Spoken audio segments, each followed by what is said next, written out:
Welcome to the Short Funk Podcast. I'm Tom Barbalet. As we approach the year mark, we're, maybe about 80 away from a year, give or take, I'm starting to wonder whether the Short Funk format will continue on after the first year. One of the things that I've considered is recording only for weekdays, which would give me a little bit more time. I've also considered whether the daily format actively works, and here I really need feedback from listeners, because my perspective when I talk to listeners, or when I have some correspondence with listeners, they are always behind.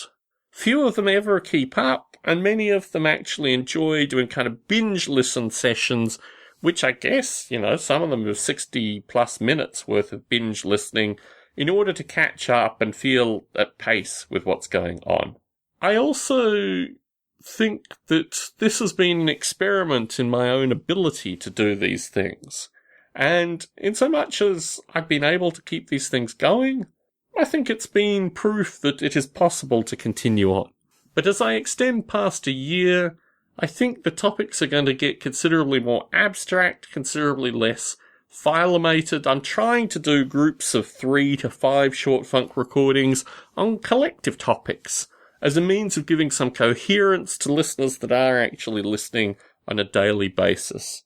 I also am now releasing Short Funks in bursts, 3, 4, sometimes 2 recordings, just to keep up, and in many cases to actually keep ahead. Thankfully, Apple's podcasting software, at least the iOS podcasting software, only displays up to today, and as these topics go in the future for at least iOS users, they will see podcasts appearing daily as opposed to this kind of burst pattern. But what I'm looking for here is feedback from listeners. Am I giving too much of these Short Funk recordings? Should I move to like a weekday format versus 7 days a week?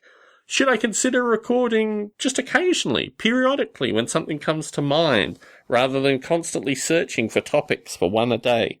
I would really appreciate this kind of feedback from the listeners, because certainly for all my podcasts, I think Short Funk has some of the most esoteric listener communication.